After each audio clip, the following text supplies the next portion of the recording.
विस्तारवाद और उसकी जो चीन की नीति है आरती टिक्कू, क्या वो कहीं पर, क्योंकि यही मेरा पहला सवाल भी था, क्या उसको अपनी हद समझ में आएगी? क्योंकि ऐसा चीन से उम्मीद भी रखना बेमानी है। और यहां पर at the helm of affairs एक तानाशाह है जो बहुत आक्रामक है, जैसा कहा मिस्टर वोरा ने, वो आजीवन रहना चाहता है वहां का हेड। बिल्कुल, देखिए चाइनीज एग्रेशन जो है आज का नहीं है, पिछले 75 साल से, इनफैक्ट वर्ल्ड वॉर 2 के बाद से ही अगर आप देखें तो उनका जो एग्रेशन है वो किसी ने रोकने की कोशिश नहीं की। और अमेरिका को भी इसकी एक रिस्पॉन्सिबिलिटी लेनी पड़ेगी। जब उन्होंने तिब्बत को ऑक्यूपाई किया तो अमेरिका ने क्या कर लिया, क्या उखाड़ लिया उनका।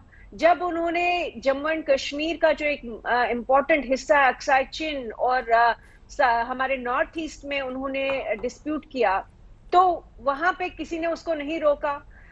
जब साउथ चाइना सी पे उन्होंने अपना कब्जा जमाने की कोशिश की, किसी ने कुछ नहीं कहा।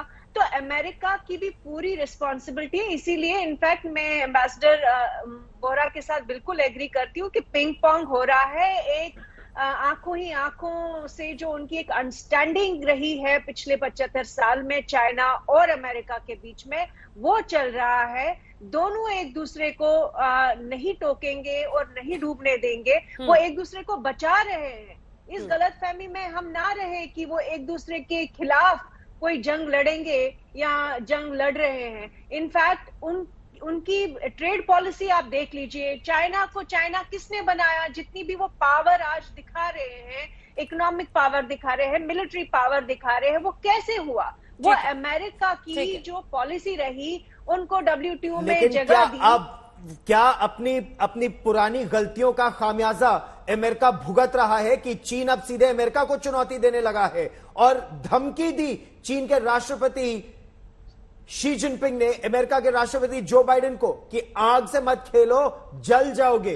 ताइवान जलडमरू मध्य में इस समय एक जबरदस्त युद्धाभ्यास की चेतावनी दे रहा है चीन, और यह युद्धाभ्यास आज शाम शुरू हो जाएगा। जनरल कुलकर्णी, क्या ये युद्ध के बादल हैं? क्योंकि ये जो युद्धाभ्यास है ये केवल इंटरनेशनल वाटर्स में नहीं, ये ताइवान के पानी में भी हो सकता है। ताइवान का ADIZ ऑलरेडी वायलेट कई बार कर चुका है चीन। गौरव, ये चीन के लिए catch-22 सिचुएशन है। और इससे पहले भी अगर आप ताइवान स्ट्रेट क्राइसिस देखें, थर्ड ताइवान स्ट्रेट क्राइसिस, उसपे भी इसी प्रकार किया। चीन हमेशा इस तरीके से एक्सरसाइजेस करता रहता है, लेकिन चीन का मानना एक है कि prepare for war, don't go in for war. और ये जो पोस्चरिंग हो रहा है उसी मकसद से हो रहा है। अब मकसद ही चीन का क्या है? China follow Sun Tzu, that all that you need to do is prepare but don't confront. और इसी हालत में आज जो है शी जिनपिंग एक्सरसाइज करेंगे। कोई शक नहीं है कि बैटल ग्रुप्स उनके होंगे, अपने वॉरशिप्स अमेरिका के भी उधर होंगे, ADIZ को भी वो क्रॉस करेंगे, लेकिन वो किसी प्रकार से भी ताइवान के ऊपर हमला नहीं करेंगे। जैसे मैं बार बार कह रहा हूं, सर हमला करे ना करे, गलवान से पहले हमारी भी यही सोच थी कि चाइना आएगा, डराएगा, धमकाएगा, हम नहीं डरेंगे, कॉन्फ्रंटेशन नहीं होगा, लेकिन गलवान हो गया, डोकलाम में तनाव बढ़ गया। और यही मेरा सवाल है सर आपसे और तमाम पैनलिस्ट से, एक करके। मैं वोरा साहब आपके पास भी आऊंगी। ये जो हम बार बार कह रहे हैं, हुआ करके चले जाएंगे, हमने चीन को देखा है, हमने तो एक्सपीरियंस किया, अनुभव किया है। जब तानाशाह ताकत और विस्तारवाद की नीति को अपनाता है तो वो किसी हद तक जाने को तैयार रहता है।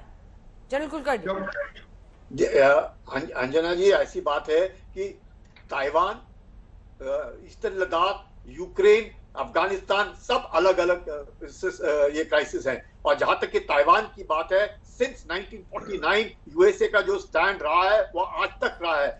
चाइना ने जरूर धमकाने की कोशिश की है। जब चाइना ने जिनमिन आइलैंड्स को बम्बार्ड किया, एक दिन नहीं 44 दिन, जब आइजनहावर उनके विजिट करने के लिए गए थे, तो ये चीन करता है। अभी नहीं, माओ से तुम से होता है, लेकिन बार बार अमेरिका इस बात को दर्शाता आया है चीन को, कि आप आग के साथ ना खेले। आज चीन अमेरिका को बोल रहा है कि आप आग के साथ ना खेले, लेकिन चीन आज की तारीख में बैकफुट पर है। Diplomatically, economically, politically, socially China is isolated. चाहे मिलिटरीली आज चीन में काबिलियत होगी, पर वो चीन इस तरह काबिलियत का हरकत नहीं करेगा जिससे कि चीन जो है इकोनॉमिकली बिल्कुल ही बर्बाद हो जाए।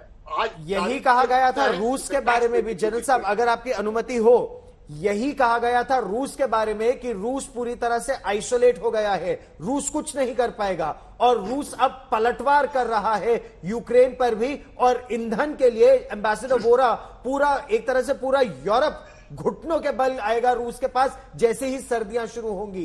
तो क्या यही गलती चीन के साथ दोहराई जा रही है कि चीन आइसोलेट हो जाएगा, लेकिन चीन और रूस बिल्कुल रॉक सॉलिड एक साथ खड़े हैं। यूरोप जो है इस समय, पश्चिमी यूरोप, जैसा आपने अभी खुद कहा है और जनरल साहब भी कह रहे थे, यूरोप की डिपेंडेंस रशियन एनर्जी पे बहुत ज्यादा है। चाहे आप 30% बोले, 50 बोले, 80 बोले, जो कहें। और यूरोप सॉफ्ट कॉन्टिनेंट है, उनको लड़ना नहीं आता, उनको जो कठिनाई होती है जीवन में वो झेलनी नहीं आती। हमको आती है, अमेरिकन को आती है। उन्होंने देखा 9/11 के बाद, आप जानते हैं किस तरह से पागल हो गया था अमेरिकन जाइंट, और तालिबान को मार मार के वहां भेज दिया जहां वो जाना चाहते हैं। तो मुझे ये लगता है सर कि चाइना नहीं करेगा। चाइना के मेरा ख्याल 3 दोस्त बचे हैं, उनमें से एक नॉर्थ कोरिया तो पक्का है, पाकिस्तान कभी दोस्त है कभी दुश्मन है, और रूस जो है वो भी स्वीकार नहीं करता है sir. They do not like the Chinese. लेकिन ये मैरिज ऑफ इनकन्वीनियंस है कि जल्दी से जल्दी, अगर आज अमेरिका, नेटो, EU कहता है रूस को, बड़े भाई वापस आ जाओ हमारे पास, यूरोपियन यूनियन में आ जाओ, नेटो में आ जाओ, रूस चीन बोलेगा गुड बाय, मैं जा रहा हूं। Very clear.